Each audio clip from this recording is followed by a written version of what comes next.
Oh, my heel. I've never seen somebody standing. Blake Shelton's 3 a.m. confession to Kelly Clarkson. The tape nobody knew.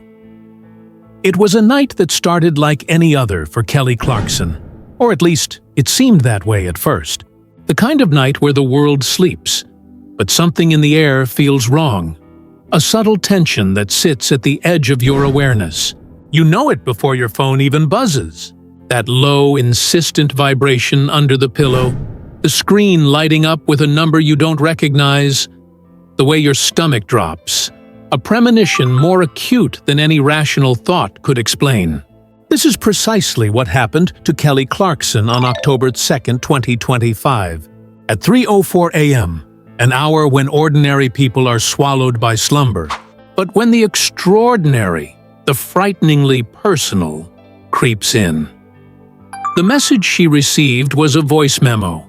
No text, no explanation, just an attachment. The area No, you do not! Man, I got one person on my team. code was 580, the number of a place she had known well.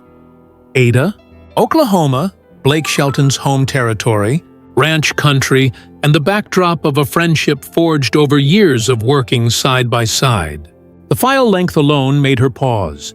28 minutes and 47 seconds. Almost half an hour of audio, sent at a time when the world was asleep, and sent to her specifically. And it wasn't supposed to be heard, at least according to everyone's public statements. Blake claimed he never meant to send it. Kelly claimed she never meant to save it. But the reality, as so often is the case in these kinds of celebrity stories, was probably far more complicated.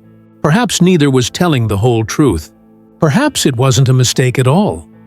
The way the world might imagine it. The story should have been about scandal, tabloid fodder, divorce, gossip, the so-called $200 million split that could have rocked headlines. But this theory, the one Kelly and Blake lived and only hinted at, begins somewhere else entirely. It begins 9 months prior, on June 15, 2024, a Tuesday morning in a Mayo Clinic exam room in Rochester, Minnesota. That date, ordinary at first glance, would later become crucial, a reference point for a narrative that the public would only partially piece together months later. When Kelly answered the third ring that October morning, there was a silence long enough to make her question whether she should hang up. Then Blake's voice emerged, rough around the edges, scratchy as if he had been yelling into the bottom of a whiskey glass. The words he spoke were 6, and they Will you go to your bar? That's your hometown. It is my hometown. carried the weight of someone on the verge of collapse. I can't do this anymore. Kelly! Immediate assumptions would jump to marriage, but anyone paying attention to the nuance in his tone would have realized he wasn't talking about their relationship. He was talking about his voice, the very instrument that had built his career, that had carried him to 27 #1 singles, and made him one of the most recognizable judges on The Voice. For over a year, he had been concealing a struggle, a deterioration that he feared might end his career. How does one hide a failing voice while performing on live television every week, while maintaining the illusion of flawless health and stamina?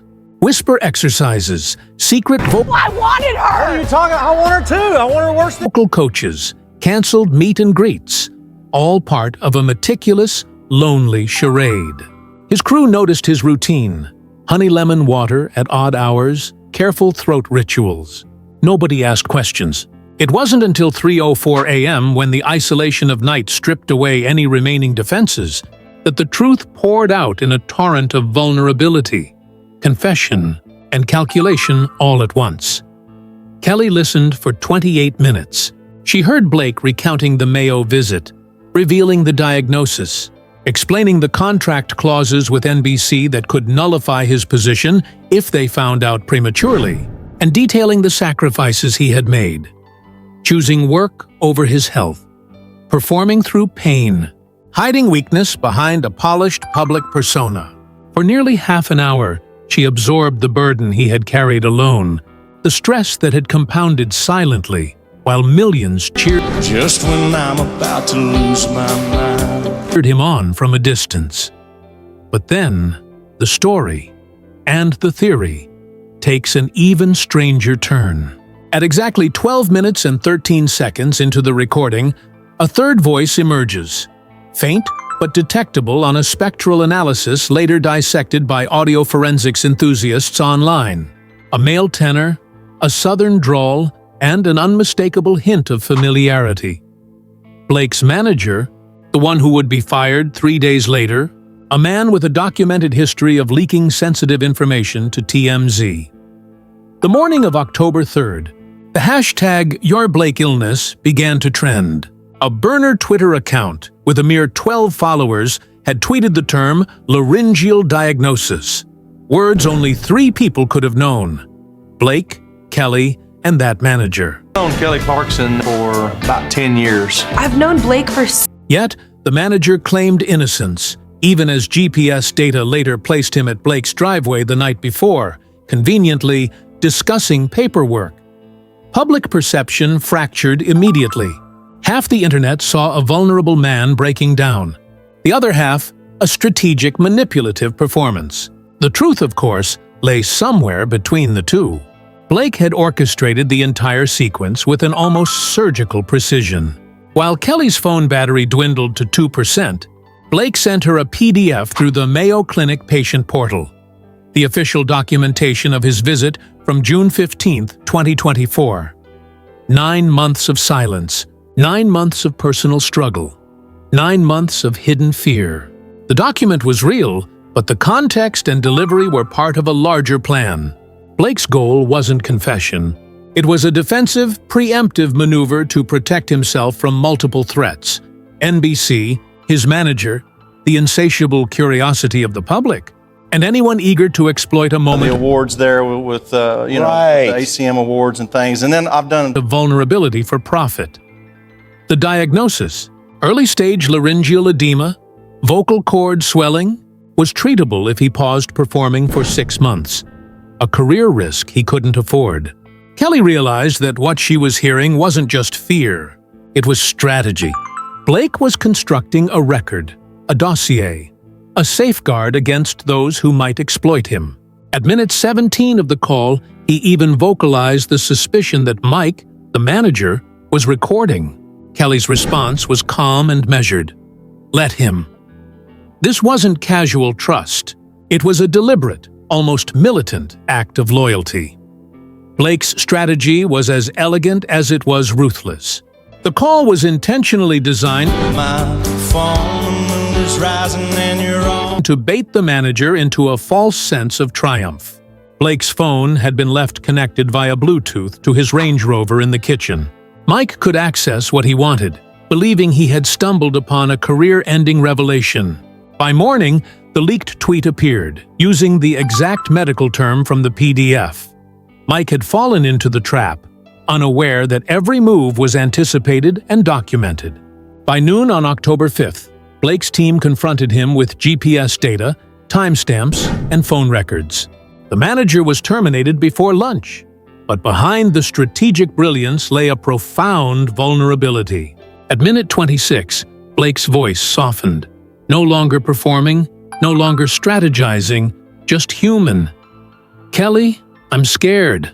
Not of losing my voice, of losing my relevance. Here, the mask fell.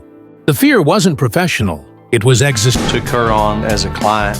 It was immediately like this. existential. Kelly's response, simple but steady, became the anchor he didn't know he needed. What do you want me to do? Blake's answer, equally quiet. Nothing. Just keep being you. Let them wonder. For Kelly, the consequence was more than emotional.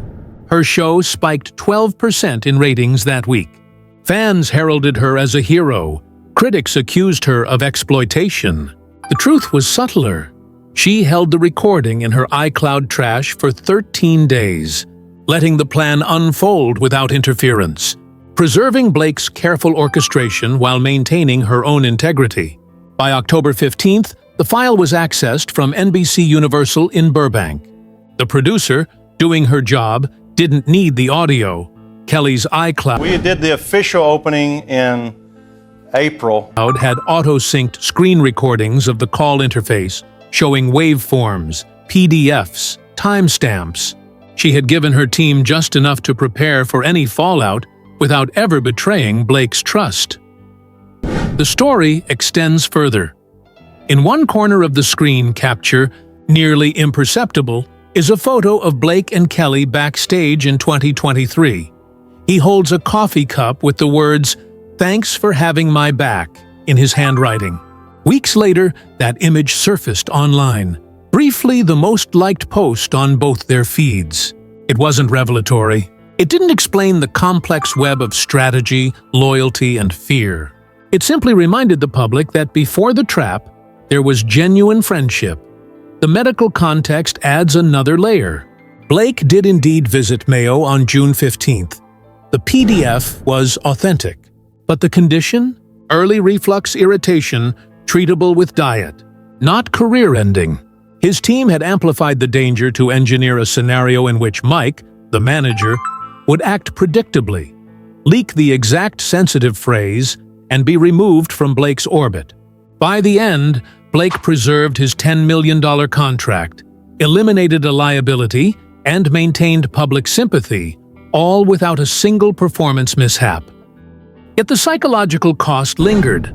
Kelly never mentioned minute 26 again, never addressed the terror in his voice. She allowed Blake his calculated victory, knowing that sometimes the best way to protect someone is to let them believe their secrets are already public. The audio itself, gone after iCloud's 30-day window closed, survived only in fragments, spectral analyses, screenshots, and the indelible impression on those who witnessed the moment. For those who heard Blake admit to fearing irrelevance, the sentiment was universal, instantly relatable. Same, dude. Same. The story forces reflection.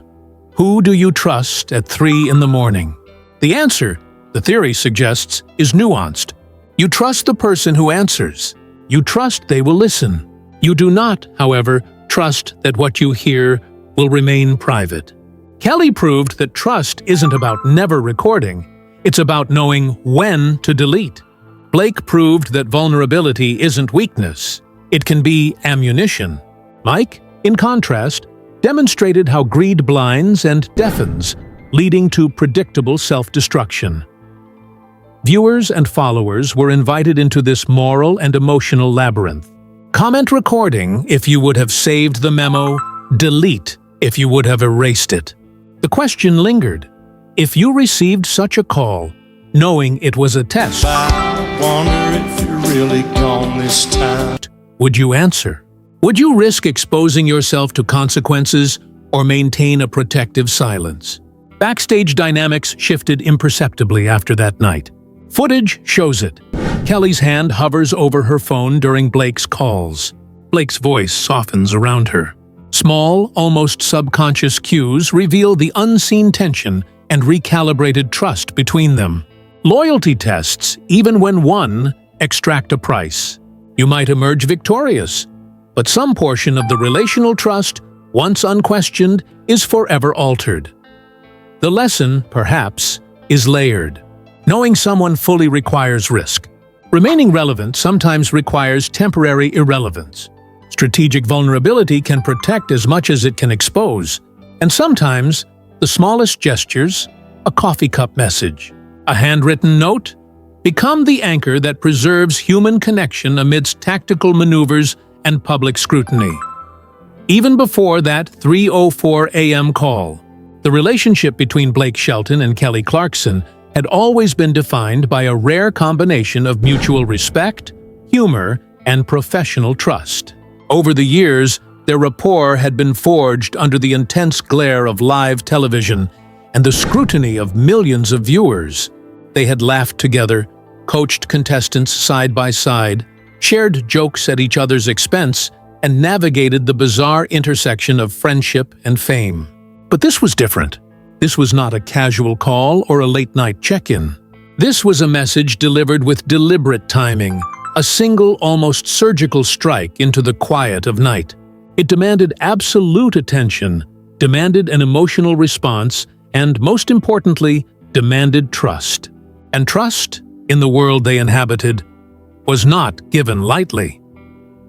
As Kelly sat in her bedroom, phone in hand, listening to Blake's voice unraveling in the dark, she had to process more than words. She had to read between the lines, to parse tone and hesitation, to understand the fear masked beneath professionalism. Each syllable carried years of history, unspoken agreements, and shared experiences. And within those 28 minutes, she realized the call was about more than a failing voice or a health scare. It was about vulnerability, strategy, and survival. Blake's entire career, carefully curated over decades, was now being laid bare, not for public sympathy, but as a weapon, a safeguard, and a test of loyalty. For Blake, every move had been calculated, yet the risk was personal. The potential fallout was enormous. NBC contracts, endorsements, fan perception, and the relentless scrutiny of social media could all have turned a private struggle into a public disaster. And yet, for all the planning and strategy, there was an emotional core that no calculation could fully protect: the fear of irrelevance. In the entertainment industry, talent alone is never enough. We actually probably can't share most of our stories. Timing, perception, and the merciless progression of public interest define longevity. Kelly's role in this moment was quietly heroic. She did not intervene, did not demand the recording, did not betray Blake's trust. She simply listened, comprehended, and held space for him. A kind of steady, unwavering presence that few people could offer. Her restraint was not passive. It was active, deliberate, and courageous. It required the kind of discernment that only comes from deep familiarity and a strong ethical compass. By holding the recording in her iCloud trash, she preserved the delicate balance of the plan, allowing Blake's strategy to unfold without interference. She became an unseen partner in the execution of a high-stakes plan that balanced personal vulnerability with professional survival. Meanwhile, the world outside continued its relentless churn. Fans speculated, media outlets postulated, and social media algorithms began amplifying fragments of information, half-truths, and speculation. Within hours, the hashtag, Blake illness was trending, drawing attention from every corner of the entertainment sphere. And yet, what the public did not see, the careful orchestration, the intentional leaks, the subtle baiting of a manager, was the true story. The depth of Blake's plan, particularly his manipulation of Mike, the manager, reflected a strategic genius born of necessity. By planting evidence and allowing the manager to feel victorious, Blake ensured that the threat would be neutralized. The manager's ignorance of the setup, combined with his predictable greed, created a scenario in which self-destruction became inevitable. Meanwhile, Blake retained his career, his health, and his dignity, all while safeguarding his private life. This duality, simultaneously vulnerable and calculating, defined the essence of the call and the broader theories surrounding it. But beyond strategy, the emotional stakes remained profoundly human. Minute 26 of the recording, where Blake's voice softened and admitted to fearing irrelevance, captured a universal truth. No matter the fame, fortune, or talent, fear is a human equalizer. It transcends status and celebrity. Kelly's quiet response, her willingness to simply be present, exemplified empathy in its purest form. It highlighted the unspoken understanding that sometimes the greatest support one can offer is simply to witness someone else's fear without judgment, without interruption, without interference.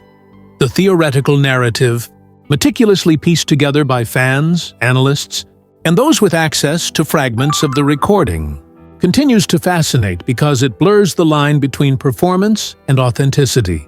Every element, from spectral audio analysis to social media reactions, contributes to a portrait of two professionals navigating the precarious intersection of personal vulnerability and public scrutiny.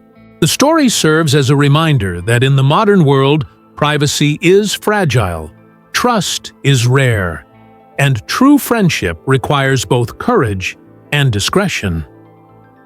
In the end, Blake and Kelly never spoke of the memo again. They returned to work, resumed performances, and let the world speculate. Yet behind the cameras and beyond the headlines, the dynamic between them had shifted imperceptibly but profoundly. Small gestures, careful attention, and mutual understanding carried forward as markers of a relationship that had survived being weaponized. It is a story that reminds us, above all, that human connection, the quiet, steadfast, and often invisible support we offer one another, can endure even when manipulated, scrutinized, or threatened. In a world of relentless visibility, it is the unseen acts of trust and courage that leave the most enduring marks.